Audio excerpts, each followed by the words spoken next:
Hi, my name is Nick Wilson and I'd like to address a very important part of your workplace role. However, before I do so, can you please check something?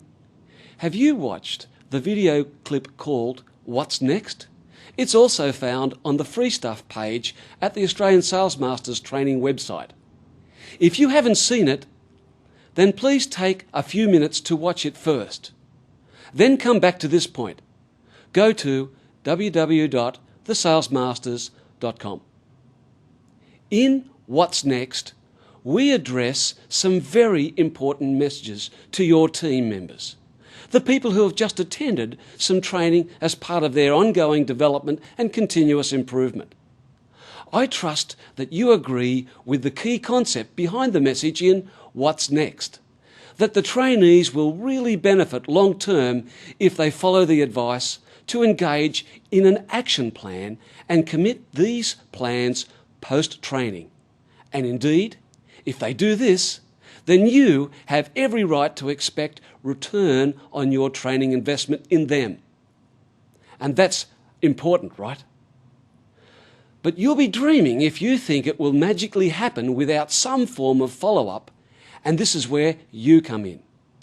As their team leader, supervisor or manager, it is part of your job to ensure that the people who report to you have the skills and competencies to perform at a level that will meet your business objectives. It's that simple. So, it is up to you to ensure that you will provide the opportunity for your people to grow, develop new skills and awareness, and to expand and maximise the human capital and potential that it represents. Nice philosophy, Nick, I hear you say. But in reality, where do we find the time for all this follow-up? Now, this is a likely objection, and there are many others like it, I'm sure, and that's normal. But if you can help your employees follow the POST acronym, as suggested in the What's Next video, then you will be well on the way to seeing the vital returns that you are looking for. I have an easy idea for you, and yes, it's another easy acronym to follow. Here it is, TRAIN. Now you can't forget that, can you? Before your people went to training, you had been witness to their existing skills and competencies. Maybe you had identified certain weaknesses, shortcomings or peculiarities that needed some fine-tuning and help from a third party, such as provided by the Australian Salesmasters accredited programs. So off they went to training. You invested in them to make some kind of progress, to change for the better in some way, large or small. So what does T in TRAIN stand for? One of your principal tasks is to track the development of your team members. And I would expect that you have certain KPIs and business objectives that you wish to be reflected in the expected business outcomes weekly, monthly, or quarterly. But tracking alone will not ensure that the individuals have benefited from the training and development that we provided. More is needed. The R in TRAIN stands for review. You should always review their individual situations. Post-training, you need to ensure that there is a dedicated time for review of the messages and ideas from the training provided. And we have already provided the template for you to do this.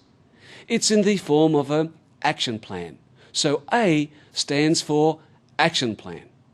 In the video, What's Next?, we remind your training participants that they should be actively engaged in planning to do some post-training. This is the purpose of the action plan. Commit in writing so, when they return to the workplace, they should have at least 3 hot points that they are committed to, and that you can ask to see them, discuss them.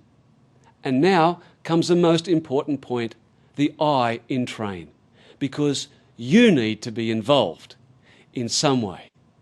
As their team leader, their manager or boss, you should already be highly knowledgeable, competent and skilled in most areas of the participant's job description. And so we would expect that as part of your leadership role, that you involve yourself in their action plan in a timely and progressive manner. Now, this might mean that you help to structure follow-up meetings for individuals or groups to practice, drill and rehearse the concepts that were identified in the participants' action plans. If you can be involved, then this will mean a lot to your people. They will know that you are sincere in your desire for them to grow and develop. And then it is much more likely that they will engage in the ideas and then watch the learning transfer take effect. But what about N? What does the N in train stand for? Next. There must be a next stage that you are thinking about. After all, continuous improvement should be part and parcel of your management and leadership philosophy. You should be planning the potential development of all of your people. They should recognise that they are following a learning path and that this pathway could be a variety of blended learning solutions. Training DVDs, in-house role play, internet or web-based learning, training books, guest speakers, off-the-job programs. You should have a plan for what is next. With this activity, you can be sure that you have optimised your training investment, and after all, that's what you want, isn't it? As our motto says, don't blame them, train them. Follow the TRAIN philosophy, and then you won't have to blame them. But instead, you can share in the fun of knowing that you have done everything to ensure that they can be confident and competent to achieve your business objectives. Good luck and go well. Oh, P.S. Lots of great free stuff on our website, www.thesalesmasters.com.